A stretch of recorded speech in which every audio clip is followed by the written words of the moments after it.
Standing meditation can unify your mind, body, and spirit. At the same time, standing meditation can practice your inner body and outer body at the same time. Why? Yes, actually, everybody knows we have two, in human body we have two type of the muscle. It's called volunteer muscle and involunteer muscle. So volunteer muscle is the muscle outside we be able to control immediately. But the involunteer muscle is like a muscle in the organs. We cannot really control it. So that's why if you look in the exercise, in English only one word exercise. Okay? But in Chinese it's called ring and dong, right? It's called ring dong. The ring actually means the involunteer muscle, means the inter-organs muscle at the movement. And dong means the outside the volunteer muscles movement. And I'm not sure if you have noticed that these two group muscles, they don't really working at the same time that well. If you do too much exercise outside, your in the organs muscle become weaker and working slower. And when you're not moving outside too much, actually inside the organ start working stronger. If you get enough rest, your bone is getting better. If you do more exercise, you lose your appetite. Right? So I think most people should have this kind of experience. So that's why how to make this two group muscle working at the same time. After thousand years, Indian people developed something called yoga, and Chinese people developed something called Tai Chi. How similar this kind of movement is, right? So they more toward to the slow or quiet movements, because when you're really quiet, your internal organ moving stronger. When you with slow movements, your outside body moving, your circulation getting better, but you are not spending too much energy. Okay, so that's actually the way to make your outside and inside working together. Yeah, I think for me really this translates to efficiency. How can I make most out of my body, out of my presence in the world, out of anything that I do with the least amount of effort, Exactly. right? And you function really well. Exactly. Fantastic. So we were talking about stillness, right? Yeah. Stillness and tranquility. What is this? Everybody's like, go still. What does that mean? And be in the present moment. I've had such a hard time of being in the present moment. Like, oh, what am I doing here? and to the rest of you, I must admit, I have not been a great meditator. I have a mind that races around the universe all day long. So when I think about my mind is somewhere in the outer space, and I'm trying to be present here, which is why this tree is really important.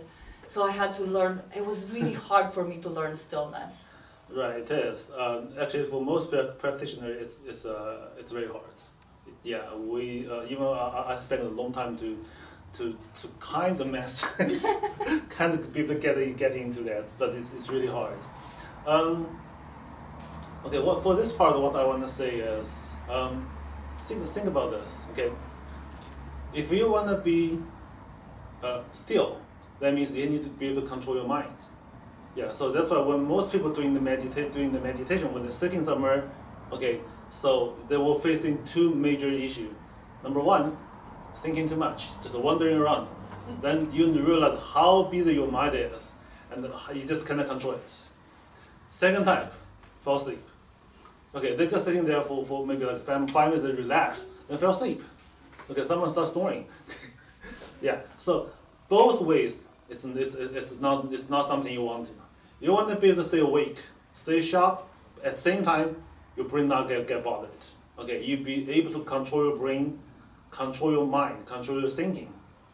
So that's why when that's to compare with the meditation with standing meditation, the difference is when you're doing the standing meditation in that particular pause, your body give you much stronger sensation. When you have a stronger sensation, you will be easier to just lock your brain, lock your mind on yourself instead of wandering around. And plus, when you're standing, I don't think you can fall asleep. Okay? Yeah, so this actually will be the easiest way to help you to guide you into this stillness stage. Okay, after you practice for a while, after you when you feel like you almost reach there, you can sit down. Okay, if you feel tired, you can sit down, but this will be much easier to guide you into the stage. Yeah. You know, the sitting meditation, it is we call the mainstream in America, and there's tens of millions of people practice sitting meditation every week. There are a couple $1 billion technology startup were created in this space. But the standing meditation right now is a minority of the minority. So I benefit from standing meditation a lot. Maybe just you already mentioned some of the difference between sitting and standing. Well, maybe can you elaborate more about the difference between standing meditation and sitting meditation, and in what circumstance you recommend standing meditation? Yeah, actually, these two things, because they come from different philosophy. Standing meditations come from Daoism, okay, and meditation is more, at the beginning, more come from the Buddhism. And Buddhism, their philosophy is the spiritual keeps circling. Okay, your body is just a clothes of your spirit. So it's okay, you can get rid of the clothes, your spirit be able to go fly to the next life or go higher level, right? So that's why they don't really care the body that much.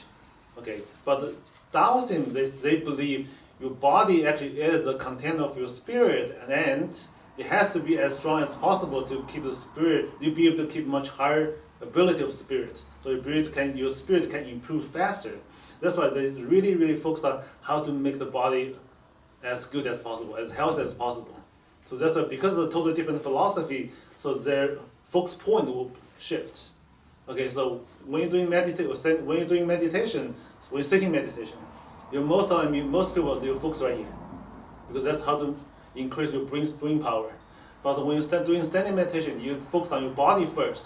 Then gradually, when your body becomes stronger, you'll be able to, your organ becomes stronger. Then you naturally generate more energy supposed to your brain. Then your brain function still also will come up. But at the same time, you get a healthy body. So I think this way is more suited what I need, because clinically I need to make my patient feel more comfortable.